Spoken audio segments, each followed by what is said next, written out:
We have Danny Green, three-time NBA champ, Cavs guard at this point with us now. What's going on, Danny? What's up, fellas? How you guys doing? What's happening? What up, DG? You still doing Not it, much, huh? man. Thanks for having me. Thanks for having me. You still doing it, huh? I'm trying to here and there as much as I can. Hopefully, find a good spot for this year coming up this summer, and hopefully get a couple more good years left. Danny, as a guy who, for most of your career, you were like, if you had Danny Green, boy, that's 20% of a championship level starting five right there. That guy knows how to do his job. And having seen LeBron up close, I said going into these playoffs, I know that LeBron's come back to the pack. But I wonder if at the end of these playoffs, we look and we go, are we sure LeBron's still not that dude that you'd want to have before anyone else? Are we sure? And I'm not sure that he's not yet. I want to know, what do you think about LeBron in these playoffs? Man, he's been amazing all year when he's been healthy. He had a couple injuries, which is unlike of him. Most people are not used to seeing that, so you kind of see him as human now. But he's been unbelievable for 20 years in the NBA, playing at this level, leading his team to being I guess going up 3-1 on the champions from last year. It's not an easy feat. They have to win one more game, which is I said it's not going to be easy to do. But to go 3-1 on the defending champs is in year 20 with some young guys. It's not like he has a bunch of veteran, bunch of veterans on his roster. It's just really him, AD, D'Angelo. It's not like they have a bunch of playoff experience there, but for him to lead those guys to this type of atmosphere, this type of lead, especially after being 2-10 at the beginning of the season, it's hard to believe. Danny, you've been around LeBron, obviously, and played with LeBron, so you kind of know the pulse. How is he able, though, to get those young guys and even some of the scrappy veteran guys to follow? How is he able to do that? It's not hard, man. I said he's great. You have nothing but respect, regardless if you're old, young, new. You're going to come in that locker room and understand what the bigger picture is. I think the fact that they're all trying to, I'm going to say impress, but live up to the hype of his legacy. They're out there fearless. They're not thinking about the moment or the bright lights as of right now. So if they continue to do that, they're going to go pretty far. And if AD stays healthy, they have a really good chance. So I'm interested to see how these games go, just like you guys are. But it's going to be interesting to see how the rest of the series goes. Danny, you've always been a lockdown defender. I mean, you even had that back to your North Carolina days. You used to make me sick against my swab, by the way. And but being you were decent. But it also being a slasher and then working on your game, becoming a dead-eye three-point shooter, and really building the whole package. But I've always known your identity as a player as it relates to a mentality. When you obviously played for the Philadelphia 76ers with Joel, watching them play against the Celtics, do you find yourself like me wondering, what is the identity of this Celtics basketball team? I know there's been a lot of moving parts, but something just feels different to me about them, DG. And it's not to knock the 76ers. They won the game, but there's no identity, I feel like, associated with the Celtics. For sure. I think a lot of us were expecting, because they were in the finals last year, you're expecting them to, not say breeze through the East, but be kind of clear head and shoulders above most of the teams in the East and show some maturity from last year. I think they went through, no disrespect to Joe Mazzulla, he's done an amazing job, but I think with the coaching change and a lot of different things throughout the year have affected that growth and that maturity. It's hard to see what their identity should be because they're a little inconsistent at times, but they've been playing great basketball. Philly, you got to give it out to Philly, man. They've been playing amazing. James, having 2 40-point games. And last night, the others stepped up really big. Tobias Harris was amazing. Tyrese Maxey was amazing. And you have Daniel House, guys that haven't been playing most of the year, stepping in and being ready when their number is called to give Joel the help that he needs for them to beat a team like Boston in their home place. So you got to give it up to Philly, man. They've been playing unbelievably, making the right reads, the right plays. And it's not just Boston not having identity and obviously they didn't play their best basketball last night, but Philly, giving them all they can handle. Danny Green with us, three-time NBA champ. Danny, I we've seen Devin Booker in these playoffs kind of lose his mind, right? Beyond lose his mind. It was unbelievable. Until last night, he was shooting almost 80% from the field, but doing it with a lot of volume, too. It was insane. And, I think about the all-time playoff performances. This is one of them so far. What are your thoughts on Book? Oh, he's been unbelievable, man. And so the things that he's doing is hard to do without any defense. So efficient as he's been playing, with the exception of last night, is that he's been, I wouldn't say above his head. He's just been playing at a very high level, which he's very capable of doing. I think it's just him and KD together. They're making it easy for each other. So it's hard to put your best defender on either one of them because one of those guys is going to be a little bit more open or have, I guess I would say, less of a challenge. But I said the things that he's doing is hard to do without defense, but he's keeping that team afloat. They're playing at a high clip, and I said I'm excited and interested to see how the series continues. But was one of the better series out there. I think it's kind of underrated for most of the people, most of the fans. I guess they expected. It's 3-2 right now, but they're going back to Phoenix, so it's going to be a tough one for Denver, but also for Phoenix to keep their season alive because Denver's playing at a high level too. So Nikki, I made the point coming off the last segment that Jordan Poole's minutes have been going down drastically. His shot attempts have been going down. And this ongoing theme that it seems like he was in the core last year, but now it feels like due to the season not having a gooder season, like all this tension between him and Draymond Green. Like I talked about the pivotal Game 6 where they got smacked against Sacramento at home, where Draymond's trying to talk to him. He takes his arm away from Draymond. Steph walks over to him, barks at him, comes back, daps up Draymond. Like, and even him after the game the other day where he's like, I'm just not getting the same opportunities. It feels like it's a point of contention. Do you get the gist of that when you watch this team play? 100%. And Jay, I think the point is really well taken because the tension is palpable. You can feel it when you watch. And having covered that team the last 3.5 years before coming to New York, the thing that defined Jordan Poole all along was confidence. And when you see a guy who is that confident usually on the floor, take 4 shots, miss them all, play 10 minutes, and then not want to talk or go through the motions that come with being a big star for a name brand team and a guy who just signed for $100+ million, those are all major red flags. So I don't know what happens in the next game or two if they can extend this thing, but it just doesn't feel like Jordan Poole is long for that Warriors group and core long term. And it always feels like, too, like this team is an egoless team. Like that's what always made Steph so great. That's why you can, Kevin Durant, you want to play with us? Come on. Like, and then that turned out to be a little bit of a challenge because the ego of KD, right? And now we're seeing like a new addition, a younger pup that got paid to be one of the guys, but it's still like it doesn't fit into the egoless core of Draymond, Steph, and Clay. You can't really say egoless when it comes to Dre, but you know what I mean. Absolutely. His ego was the one ego within that core. Now you're adding an additional one. It's tough. There's no more rhythm right now. Yeah. That's when you watch the Warriors, you see a team that knew exactly where everybody was going to be. They knew how the locker room was going to operate. And, Jay, this is why the conversation about what happened in training camp with Draymond and Poole has risen back to the forefront. Because the second that punch got thrown and connected, it altered things within the locker room. There's no denying it, but it seemed like everybody kind of moved past it. But the second that Poole hasn't been able to perform at the same level, and you're watching him kind of look around the floor going, do I really trust these guys? Do they really trust him? That's what happens when things go bad. Nick, being around the team and having covered the team, like you said, over the last several years, did that missed shot, that big missed shot by Poole, kind of intensify, so to speak, the scrutiny that this young man is under right now?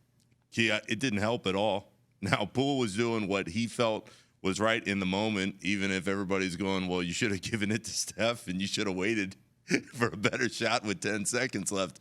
But this is the issue. When you're not hitting those shots, if you're Jordan Poole, you haven't built up the credibility of Clay and Draymond and Steph and that core. He played well at times, certainly in the postseason, and he helped them win that title last year. But he hasn't had the years under his belt within this group to continue to get the benefit of the doubt. And, again, when you start seeing a guy have the body language on the floor with those core vet guys that have been there and then not want to answer questions about why things have gone so bad, that is not something that the Warriors are used to, and it speaks to why it doesn't feel like he fits in right now to that core group that's been there and had so much success. I mean, the bottom line is the defending champs in the preseason a sucker punch, a Superman punch from Dre to Poole, leaked by somebody. You know, everyone saw it. And then suddenly they couldn't buy a win on the road all season. Like, they couldn't win on the road, which means role players, right, are not sure of themselves. Usually that's what it means, or they're young and they haven't figured that out yet. And now they seem to be hitting a wall, you know, before they even hit the conference finals. Those things all seem to be related. It's fair to say, yes? Yeah, absolutely. And it's why, as we look ahead to tonight's game and the rest of the series, guys, I would never say the dynasty is over, because if you have Steph playing at the level that he's playing, you always have a chance to alter the roster and what's going on around him. What my worry would be if you're a Warriors fan is, what happens with Bob Myers? How much longer does Steve Kerr want to keep doing this? What do you do with Poole? Where does Draymond go in the summer? Is he elsewhere once people realize that this core probably just doesn't have it anymore? What do you do with Clay and the max contract he seems to want after this one? There are a lot of unanswered questions, and the bill for last year and the last couple of years is coming due for Joe Lacob. He has always been a guy that's willing to spend, but there is a point in time, if you don't see that return, as much as you love Steph and as much as you want to fill Chase Center, it may just be time to say, hey, this team isn't good enough, and we need to go in a different direction. I'm going to miss going Curry. to the Bay Area that time of year. Man, it was nice. Man. It was nice every year going to the Bay, you know? DG, so you got, AD's had some big games. Jokic has had crazy games. Devin Booker, crazy games. Jimmy Butler with some crazy games. Joel Embiid had a great one last night. James Harden. Give me your top three, because I love lists. Top three best performers, Steph as well. Top three best performers in the playoffs by far, and rank them for me. Like, give me 3 to 1. Okay. Yesterday I did this other day with RJ, and I won't say I would disagree with him. And it's crazy to say, at number 3 I have Jokic, because the way he's been playing, the way he's been balling and leading that team. So they're up 3-2 right now against the Phoenix Suns, who are a very good basketball club. And him scoring 53. Triple-double or 53 double-double. He's getting 15-plus assists, 10-plus rebounds every night for you. He's doing it in multitude of ways. So I have him at the 3 spot. At the 2 spot, this one's a tough one. But I'm gonna go with Book. RJ had this, and I have to agree with him. Book has been playing unbelievable at a high level, and his shooting percentage is unheard of. You haven't seen these numbers since Michael Jordan, since in the 90s, which is a long time ago. And number 1, I'm probably gonna have to go with Jimmy Butler.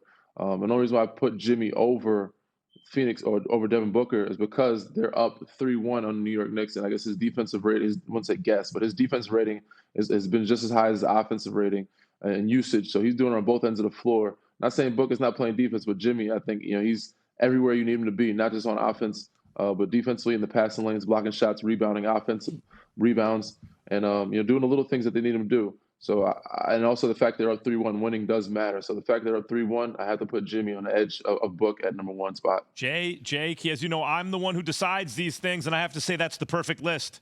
That is a perfect list. 1, 2, 3. Butler, Booker, you, Max. Jokic. That's right. Jake, agree with the list? It's hard not to. Yeah, the logic is ironclad. I was wondering, DG, which way you were going on the Steph thing, because Steph is up there. Steph is up there for sure, but it's crazy to not have him in the top 3, but they're losing right now, so you can't. It's hard to put him over Jokic, Book, and Jimmy. Missed some shots late. And DG, I called Hemi Butler the other day. I was like, yo, he's like the DMX if you're thinking rappers of the industry, right? Like, he's just always in the trenches, man. Like, he just does it any which way you need him to do it to win. And he gets it out the mud. So it's impressive what he's doing with that group that were barely in the playoffs to beat Milwaukee the way they did and be in the second round up 3-1 on the New York Knicks. So you got to tip your hat to him. But the rest of those guys are balling too. The others that have been playing unbelievable. Caleb Martin, Kyle Lowry, Kevin Love. Night in, night out, they have somebody else step up. Max Strus, Gabe Vincent, all those guys, the others have pitched in and done their job to where they kept them afloat or won games for them. So Miami Heat, there are no slops. There's nothing to sleep on. Danny, before we move on from this topic, I was thinking, and look, people can call Kawhi maybe a 2 sometimes. You were the 2. Kawhi was the 3, right? So, let's talk about 2 guards. In my lifetime, watching basketball, I'll be 50 later this year, I think about MJ, like at this level, this late in the season, in the postseason, MJ, Kobe, Dwayne Wade, Jimmy Butler. Like, I'm talking about two-way guards who can do everything from that two spot, right? Am I missing someone? There's not a long list. I might have to throw, Clyde Drexler in there maybe, but at the two spot, the positions have changed over time. I used to be a two, now I'm more of a three. Kawhi was a three, now he's more of a four. But your traditional two guards, that's probably a pretty good list, Max. I can't disagree with that. There's very few guys that I would have above or, in the same playing field with those guys. Clyde Drexler might be one of them, but Book and Jimmy are definitely up there. And D-Wade, but see, Booker doesn't defend. Booker doesn't defend like Jimmy Butler. I'm talking about two-way two guards. Jimmy Butler's on a list with Dwayne Wade, Kobe Bryant, and Michael Jordan, right? Like he's on a list with those guys. Yeah, man, it's different. His playoff performances for sure, definitely. His playoff performances is another level, and you have to put us at the two-way guards. He's, I would say, in the playoff performances, he's top 5 if you look at the numbers and how he's come alive in the postseason, just consistently, not just this year, but consistently. He's always given Miami a chance to be in the finals or a contending, conversation of how he's been playing.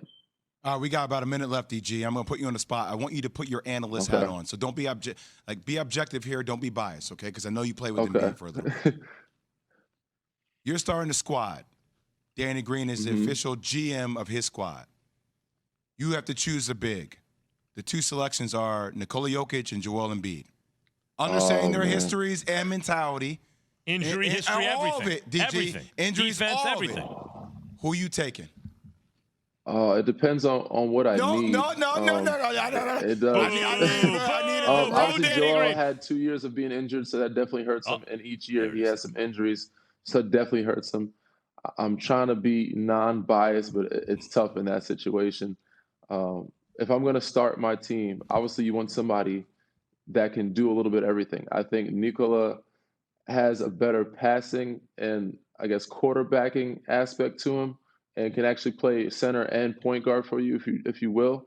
But if I need scoring and I for sure want to be like, all right, I'm going to make sure I have a scorer, somebody I can count on to give me a bucket whenever. Not saying Jokic can't do that, but I would definitely go with Joel, who also can protect the rim a little bit better. So for me, I'm going to probably go with Joel.